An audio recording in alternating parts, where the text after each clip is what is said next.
What's up, heathens? How ya doing? I'm the Godless engineer, and I critically analyze apologist claims to give you the best arguments and information so that you can stand up and use your voice. Today, we're taking a look at an apologist, a Catholic apologist named Michael Voris, who's taken us to the shitter vortex zone. Michael is going to be attempting to convince people that atheism is incoherent, and the reason why it's incoherent is because of science. This is a director's cut, so it is a previous live stream. There will be a link down in the description if you want to watch the original live stream. This live stream has been cut up into two portions. This first portion is going to be concerning atheism being incoherent, and that's because of science, while the second portion is going to be about how diabolical atheism is. So if you want to fuck around and find out how atheism is incoherent because of science, then please stay tuned.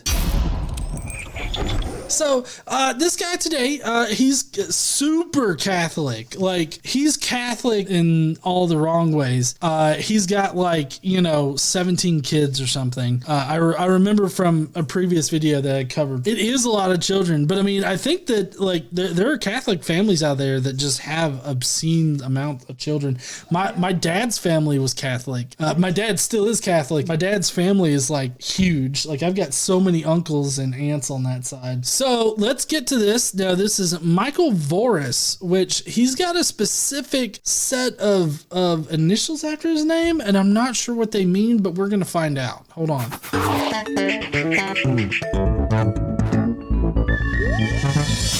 STB. I wonder what is that? Sacred theology. Sacred theology is a Roman Catholic ecclesiastical degree that ensures a solid knowledge of theology and a strong foundation in Catholic doctrine. I've never actually seen this before. Bachelor of Sacred Theology. That's interesting. That's so dumb. Why would you waste your money doing something like this? I mean, it's pretty obvious. I mean, he's like Catholic as fuck. He's like a Catholic apologist or something. I'm not sure what he does for like money or anything. You might as well get a degree in fucking basket weaving. You'd make more money doing that. You think so? Well, I don't know. Fucking on Etsy, you could probably make a pretty good penny. You make them look fancy as fuck, you could sell them for $50. Yeah, I'm not sure what he does, but in any case, I mean, so I initially described him as Mel Gibson, but even more Catholic. I'm not sure if the even more Catholic part's true, but he does kind of give me this Mel Gibson vibe. But now that somebody has said Ric Flair, I can't help but to see Ric Flair's younger brother.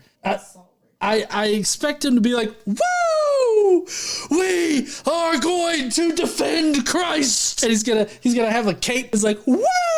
And he's just gonna woo all over the fucking place. But anyways, he's Michael Voris, and this is the vortex. He's gonna do this thing with his pen where he goes like, it's a fucking toilet. Hello, everyone, and welcome to The Vortex, where lies and falsehoods are trapped and exposed. I'm Michael Voris. Last month, during a commercial break for CBS News' 60 Minutes weekly Sunday program, Ronald Reagan Jr., yes, son of President Ronald Reagan, was featured in an ad promoting atheism and mocking religion, specifically Christianity, and the teaching about hell. Hi, I'm Ron Reagan, an unabashed atheist, and I'm alarmed, as you may be, by the intrusions of religion into our secular government. That's why I'm asking you to join the Freedom from Religion Foundation, the nation's largest and most effective association of atheists and agnostics working to keep state and church separate, just like our founders intended. Please join the Freedom from Religion Foundation today. Ron Reagan, lifelong atheist, not afraid of burning in hell. I guess the whole, Casey asked, where did he mock religion? I guess that's where he's like, I'm not afraid of burning in hell. Maybe that could be mocking. He could consider that mocking. Anyways, so just so you know, this isn't a new commercial. Ron Reagan has been an out and unabashed atheist for a while. This ad was actually done in September of 2021. So it's not anything new. They probably rerun it on occasion just to let people know that they exist and everything. Now, I don't know if we have to renew our FFRF membership. Yeah, we got to renew ours, but we have been part of the FFRF, and they are a really good organization. So if you have the money to become part of the FFRF, definitely do, because they're the ones that help protect our kids in schools. They're the the ones that I contact if there's ever any kind of violation at like any of Xander's schools, which I have had to contact them, and they have sent a letter to a school that Xander was attending because they violated the separation of church and state, and they were able to handle that anonymously for me. I just feel like if that guy thinks this is mocking, he's very sensitive. He apparently is very offended by this, maybe. I don't know. They always seem to have a problem whenever atheists like speak out and just make themselves known. Like it's, you know, whenever we are prominently displayed in a non-negative way, like in media in general, for some reason, they always take it as like an attack on them. I don't know why. That was just basically Ron Reagan saying that, you know, he's an unabashed atheist, FFRF, become a member, and, you know, Ron Reagan's not, he's not afraid of burning in hell and all this other stuff. So there's nothing in there that's mocking whatsoever. I've done way more mocking of religion in this show than he did in that commercial. Hi, y'all. Hey, honey. Now, what were you saying? Oh, I was just saying, as like, what is he, a church militant? I feel like he'd just not be quite so squishy about. I mean, it just seems weird. Not so soft. Hey, I got her on the mic, everybody. Y'all should be happy, right? Rude. Yeah. All right. Let's see what he has to say about it. He's none impressed by Ron Reagan being an atheist. Aside from some rather obvious points, like, for example, the Freedom from Religion Foundation, who the commercial was for, must be rolling in the bucks. An ad on 60 Minutes costs millions of dollars. The ad was controversial enough that local stations refused to air it, but most did. But laying all that earthly stuff aside.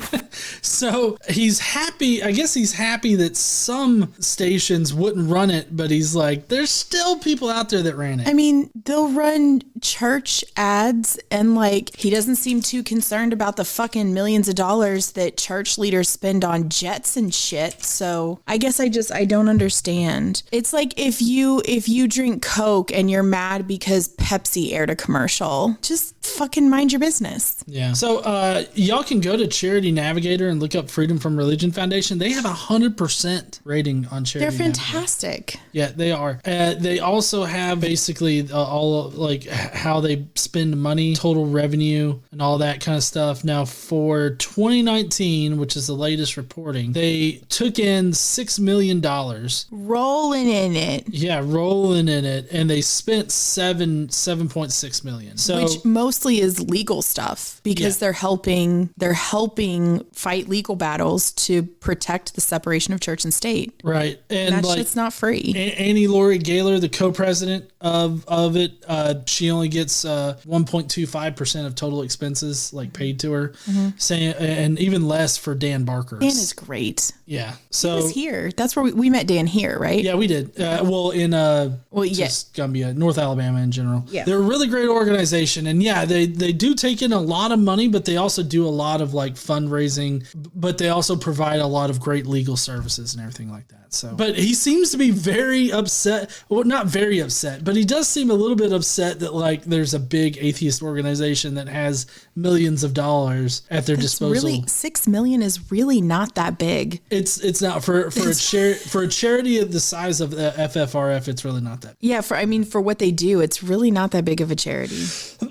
or company even. Like $6 million is not that much, right? When you're talking about what you're talking about. Yeah, and I don't even know how much. Let's see, how much does it cost to run 60 Minutes? A survey among media buying agencies showed that a 30-second TV ad during the broadcast of 60 Minutes during the 2020-2021 season cost around $130,000. So, I mean, millions. It's not going to be millions. Millions, honey. He said it. Millions. It's true. And you know how we know? Because he has a swirly pencil. He has a swirly pencil. Obviously, the $130,000, that's like, I mean, that's just over, you know, that's probably close to like 1.3% or something, or maybe 1.5% of how much money they took in. He makes it out to be like it's a much bigger commitment. It actually is. Of course, I don't know how many times it ran during the 60 minutes. Like, I don't know if like every single break they'd run it, so it ended up being a million. I highly doubt it. That's not typically how commercials work. Yeah, well, sometimes. So there are some times where you get commercials that are just repeated every single Yeah, time. I mean, occasionally, yeah. But I mean, not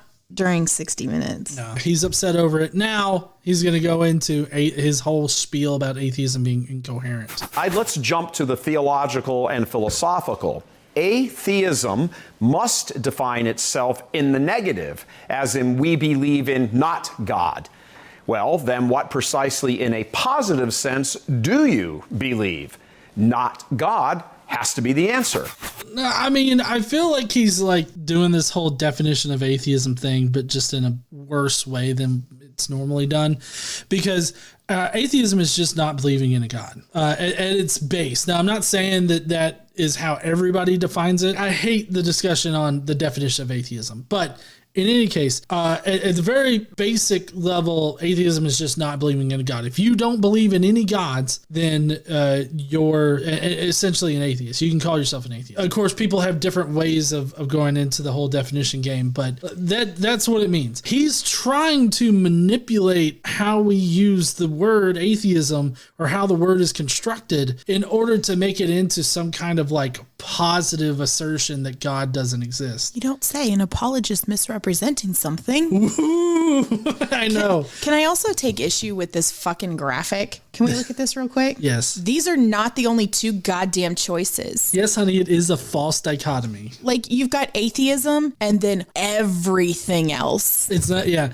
It's not just atheism or Catholicism. It's not even atheism or Christianity. It's atheism versus all other religions. Religion, yeah. So choose wisely, though, because you can either choose atheism or Catholicism. That's the only two choices you get. 2 doors. One's got pedophiles behind it.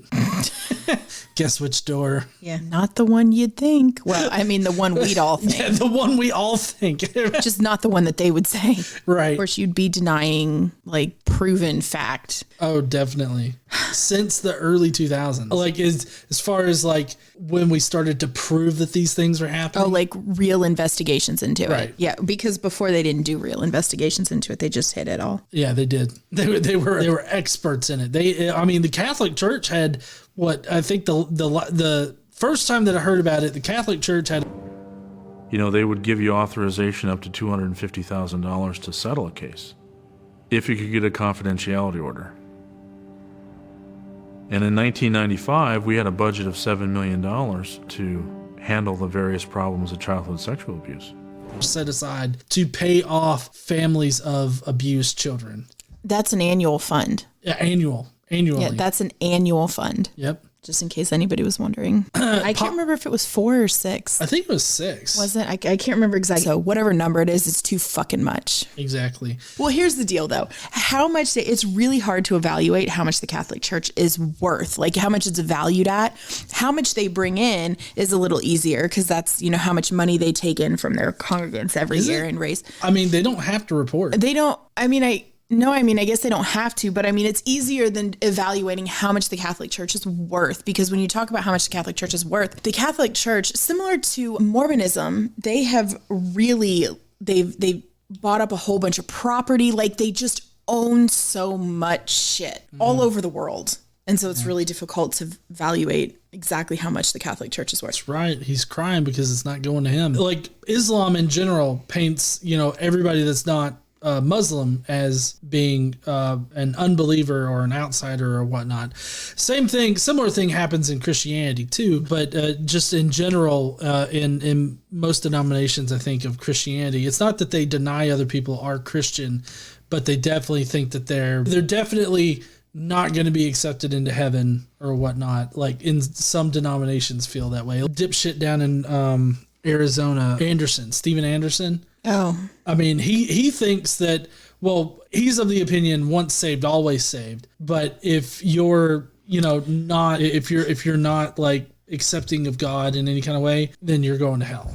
So, all right. So clarify for me. Okay. Once saved, always saved. In theory, that's really super simple to understand, right? Right. Okay. But once you're saved, you get saved, you do the baptism, whatever the fuck they do for their saving ceremonies, then you kill 5 kids for no reason. you're still good? Because once saved, always saved? Yeah, I mean, I don't know. I mean, he always, I know that it's really confusing because I get what you're saying. And I mean, I'm just asking because I don't know. I mean, I don't know exactly either. I would think that as long as you believe in Jesus, you're good. Really? Yeah, because I mean, there are plenty of Protestant versions of Christianity that believe in that. Stephen Anderson, I believe, is one of those denominations. So once you're saved, it literally does not matter what you do. So why does he hate preach so much? Like, why, if you get saved and then you're a dude and you ask fuck another dude every single day for the rest of your life, that should be fine. Yeah, in theory. In theory, but I mean, that's they're the ones that at the very beginning of their church services, they take a tally of how many souls they won. And what they mean is they go around and they knock on houses, right? And they'll preach the word to them and they'll ask them if, they believe in Jesus or whatever. If they're accepting of Jesus, they consider that a soul saved or a soul won. That's dumb. Yeah. And so they count how many souls that they save every weekend or every week, I guess, technically. So they consider you, if you accept Jesus, then you're saved, is what it seems to be. He abuses his congregation too, like individuals in his congregation, like if they don't step up and defend him, like on the internet or something like that. I mean, he takes it personally. I guess I just don't understand the whole, why have all the rules and hate preach so much and tell people it's wrong and they're going to go to hell. If they're saved and they're always saved, then it shouldn't matter. The Stephen Anderson people are really against homosexuality. They are. That's one of their big things. So it seems like that would be fine. And if you ask forgiveness, you don't even have to mean it. Same. I saw Kalasia said 10 Hail Marys will do it. In the Catholic Church, it's different because in the Catholic Church, it's not once saved, always saved, but you have to repent. And the idea in the Catholic Church is different from what most people straw man this. It's not like, oh, it's fine, you do whatever you want all week and then you go and you go to confession, say 10 Hail Marys, then you're good. No, that's actually not how it works. You go to confession, you get your repentance, but you're not supposed to do it again. And you don't get to continue going to confession and repeating your same sins over and over and over and over, and it just goes away. That's not how it works. Well, you see, Catholicism is very unique in that you can be Catholic, believe in Jesus, suck his dick every day. But if you don't do the works, then you can still get sent to hell, as far as I understand it about Catholic theology. So Catholicism is very different than Protestantism in that you're not guaranteed salvation just for merely believing. Right. It's a combination of both works and belief. Faith and works, yeah. Faith and works, yeah. Typically for these Protestant denominations, if you're it's the Ray Comfort kind of idea about it. What does that mean? Not truly saved. What's the criteria? So Ray Comfort explains it. Oh, I'm sure it's very well done if Ray Comfort explained it. Well, this is how Ray Comfort explains it. Mm-hmm. If you believe in Jesus and you have given yourself over to Jesus, you will sin no more. That's bullshit. Then what's the point of forgiveness? Well, exactly. Nothing that they say, logic never follows. Never. Well, so in his mind, you stumble, but you will always be forgiven if you sincerely ask for forgiveness. And so if you continuously do something, then he'd be like, oh, he's not really a Christian because he's continuously doing these things. And so he would say that he's not a real Christian. Same thing that they would just say, oh, well, because he did this horrible thing, that means that he's not a true Christian, or he's not truly saved because he did this horrible thing. So they play a no true Scotsman fallacy with other Christians, is what they do. But I don't know how God chooses you because the person chooses to be saved. Yeah. It's a choice the person's making. It's not I guess you're saying maybe God moves them to do it.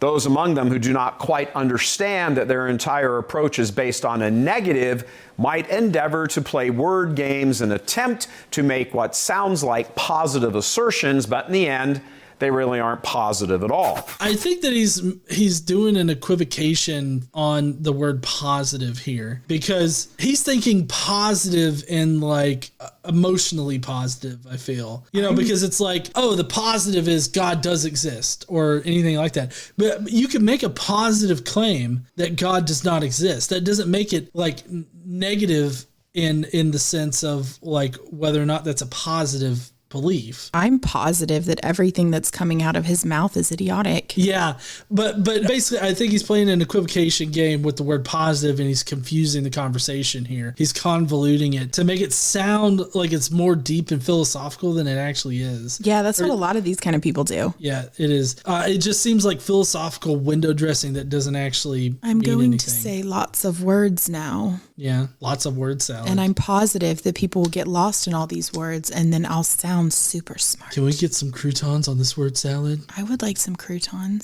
Casey's like, croutons sound good. All right, let's continue with his incoherent rant against atheism. For example, to say, I believe in science, that's pretty darn lame.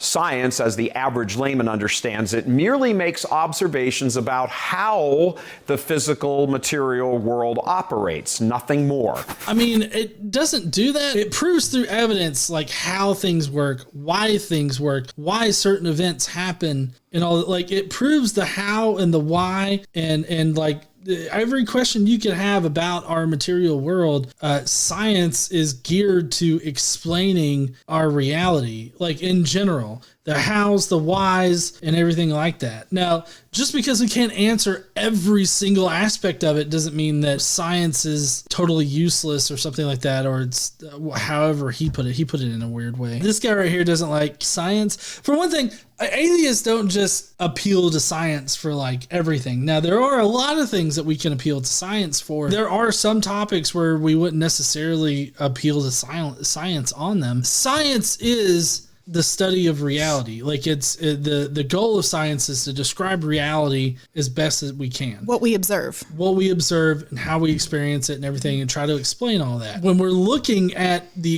our experiences in this world and the different things that we know have happened and trying to explain those, I think it's perfectly fine to look to science to be able to explain those. Like I know that he's shitting on science because, that's what they do. So, well, science is a caustic to the more fantastical beliefs of any religion. All right, well, let's continue with what copycat Ric Flair is going to say next. Add 2 molecules of hydrogen to 1 molecule of oxygen, and you get water, H2O. Brilliant. But woefully lacking, completely insufficient in explaining why that happens. Well, covalent bonds are made, or is it covalent bonds? There are certain bonds that are made between atoms when those particular atoms come together in those particular situations. They're set up right. Water will form because of the bonds that they form. I feel like when he's saying the whole why, he's talking about a larger transcendent purpose of why, like why does water form in general? And apparently, I guess maybe he would say that God created us to drink water, so we need water. God created water molecules because we need water, is how he would explain the why water exists. But I mean, we understand why water, or how. We understand how water molecules develop. We understand adhesion. We understand cohesion. We understand these things. Now, I don't know that there's some universal why did water develop. I don't think there's a reason. Well, I mean, it just did. Well, right. There's not like a transcendent reason for water, like a water with water developed for a very specific purpose. I think that it all falls back on like chemistry. Like this is just how atoms interact with each other. Right. And water is going to form because the laws of chemistry would dictate that water would form. Mm-hmm. And we can observe that. We so can. Like, this is observable and provable. So like this is right. I think that a lot of times people like this guy and apologists in general, they want there to be a deeper meaning to everything. Like they want there to be a deeper meaning to the composition of dirt or the composition of our atmosphere or anything like that. Like, it was specially created and all this other stuff, but there really just isn't deeper meaning. But that doesn't remove meaning from our lives or our experiences or anything like that. Right. It just means that, uniformitarianism is a thing that just is applied everywhere. And the laws of chemistry are just there, and there's no deeper meaning to it. That's just how chemicals interact with each other in our reality. Mm-hmm. Or, well, at least our universe. Different universe could have different laws of chemistry or whatever in the thing. Science explains that things happen. It can never explain why. We just kind of did. I mean, like, there's no deeper why other than the laws of chemistry. And it's okay that there's not a deeper why. There doesn't need to be a deeper why. And I don't understand your need. Well, not you, but this guy's need. I don't understand this guy and people like him. I don't understand their need for a deeper why. And I feel like that's something that's like an issue that you need to figure out, like, personally. Yeah. Because I don't need a deeper why. I don't really care why. It doesn't mean shit to me. Water comes out of my fridge and sink the same fucking way, no matter whether there's a why or not. I don't give a shit. I just want it to drink. Going back to the whole, like, he's talking about water forming, but, like, why are bananas shaped and composed the way that they are? That's because we have naturally genetically modified them to do so. We've interbred them and kept the ones that were going in the direction that we wanted them to go, and then eventually the modern banana came about, because ungenetically modified bananas in the wild are just nearly inedible. It can give an answer through empirical observation that this or that happens, and that's where the line is drawn. It has no answer as to why. There's no deeper meaning to why, but again, like we said, it's fine that it doesn't have a deeper why. That a thing happens can be explained by material forces. Add fire to paper, it reduces it to ash. Water to a plant, it grows. The cavemen were making those sorts of empirical observations, for goodness sakes. Okay, but like cavemen can't explain like why paper turns to ash. They can't explain the chemical reactions that go into it, like the oxidation process and all that particular chemical reaction goes through and the effects that it has on the paper. And like, while we don't need to know that, I guess technically for our survival, it has allowed us to, do other things that eventually make that rocket that astronaut's surfing on right there. I mean, that's obviously photoshopped. I mean, I'm not trying to say that we're surfing on rockets or no shit, but I'm just saying rockets in general, rocket science couldn't have been done without us knowing the very basics of why fire happens or how fire happens or anything like that. Yes, this has been observable for a long time, but that doesn't mean it was understood. But as time has gone on, we've been able to learn more and understand more. And as time goes on, I have no doubt we will continue to do so. So things that, like, the gap for your God is getting smaller and smaller as time goes on. And if you can see that progression, you can see that, I mean, it's just basic logic that tells you that it's okay to not know. And just because we don't know doesn't mean we won't know or we can't know and have a perfectly reasonable explanation. We may just not know right now. Mm-hmm. And that's fine. All that's been added is our technology's enhanced ability to look deeper into things physically in the material order. We today are not a bit closer to understanding how the universe works, the underlying forces and principles at work, than those cavemen were. That's just not true. Yeah, that's really not true. I mean, we understand a whole lot more now about how our universe works. I mean, cavemen, as evidenced by not cavemen, but which I think cavemen's a rather nonsensical term to use. At various points, you had the agricultural religions that would, do rain dances, sacrifice babies for, good crop seasons or whatever. We obviously have come way farther along in our understanding of the universe. We don't know absolutely everything in the universe. I don't know if we'll ever know that we know everything. And I think that it would be pretty sad that if we had all the knowledge of how just absolutely everything works, like there would be no more unknowns that we can, be curious about. And I feel like that's a very sad kind of future. No. I don't see any kind of intelligence in any of the natural forces. If God or intelligence was required for for natural processes, we should see like some need for the suspension of the natural order of reality. Like I feel like we would see some kind of effect, like supernatural effect, but we don't. We just see natural processes operating uniformly throughout time and space. When we figure out that these natural processes don't operate in certain instances, then we just change our understanding, and that becomes our new understanding. So there's literally no intelligent design necessary for it. If there was intelligent design, I feel like you would design things a lot differently so that, life could develop in more places than we think that it develops now. Yeah, like, you wouldn't put your beer hole next to your air hole. That wouldn't put your beer hole next to your air hole. Or like they also wouldn't put a playground next to a sewage system. That's true. That there is a painted image on a canvas, for example, can be observed easily enough. How it got there demands much more of an explanation, an application of reason, a moving beyond what is simply observable. For a painting, because there's no fucking natural process for a goddamn painting. Jesus, he's a knob. Yeah.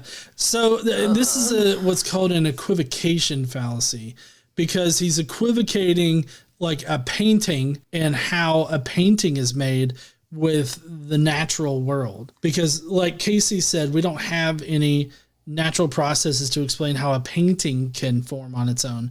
But all the natural processes, we have natural explanations to explain how they work and why it happens and all that kind of stuff. Like the water cycle. We can explain every single stage of the water cycle. We can explain that. It's really weird that they play off of this whole painter and like car maker and all this other stuff. It's funny how they play off of those roles when those roles would be the natural explanation for how it came to be. He's trying to draw like this very simple conclusion that, if this requires an intelligent entity to do it, then these more complex things definitely require something that's more intelligent in order to create that. For some reason, he can't get past this idea of God or this idea of an intelligent being being needed for things to exist. And that's just his hard line.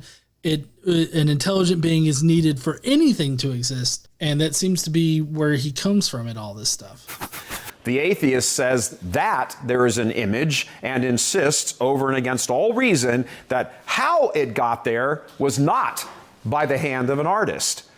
Not sure how, but I know it was not produced by an artist. Nobody says that. Right. He's saying says, shut the fuck up. Well, he's saying that if you apply the atheist arguments for natural processes to the painting, it's not applicable here. Right. It's not applicable, but that's where he goes wrong because, like you said, atheists aren't making the argument that paintings paint themselves. No, nobody is making that argument. Except for you trying to say what the atheists are. But I always like using the water cycle because the water cycle is something easy for people to really kind of grasp and understand. You experience it like every day. And at no point in the water cycle is there a need for an intelligent being to cause something to happen. And so I'm kind of curious as to how he would explain God's role in the water cycle.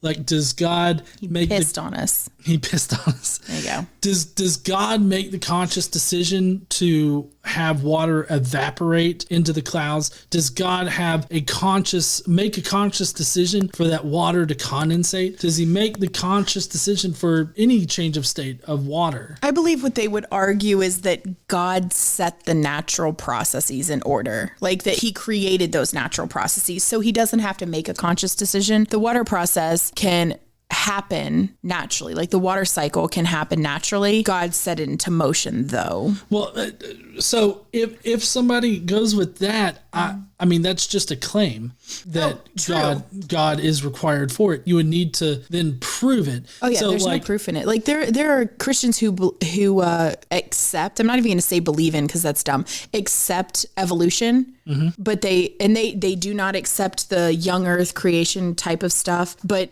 they accept evolution, but say that God started it. Like God started it, and they do accept the natural processes, which I guess is a start, but then they'll go back to that claim. But God put it into motion. Yeah, exactly. Okay. I believe there's a evolutionary biologist that's popular in the online Christian versus atheist sort of discussion. I believe it's Cy Gart. He's a Christian who's an evolutionary biologist. He just thinks that like evolution and everything in science points towards God. I'm skeptical of that particular claim, but I think that he's good on other scientific matters that they do. And, not being satisfied with the explanation that sometimes shit just happens. And the natural processes that occur in reality, there's no deeper why for them to be happening. Like there's no intelligence, there's no purpose behind like the water cycle as far as like, an intelligent being did this for this reason. Like that's the why of it. He seems to not be able to envision a world where there's just reality exists without the need of some kind of intelligent mind. He seems to be incapable of considering that kind of reality or that kind of universe. And so for him, it's just a non-starter to suggest that there's no intelligent designer. And that natural shit just operates naturally because shit just happens. He seems to be unable to consider that. Do you want to know what I learned from the video? What did you learn from the video? I learned that atheists say that paintings just magically appear out of nowhere and that they're not painted by artists. And since I'm an atheist, I should probably get on board with that. Oh, yeah. Apparently. Thank you, heathens, for watching today. Are you sufficiently convinced that atheism is incoherent because of science? If so, or if not, let me know down in the comments below. And while you're down there, why don't you smash that like button and subscribe if you like this kind of content. Don't forget to stand up and use your voice. Bye, heathens.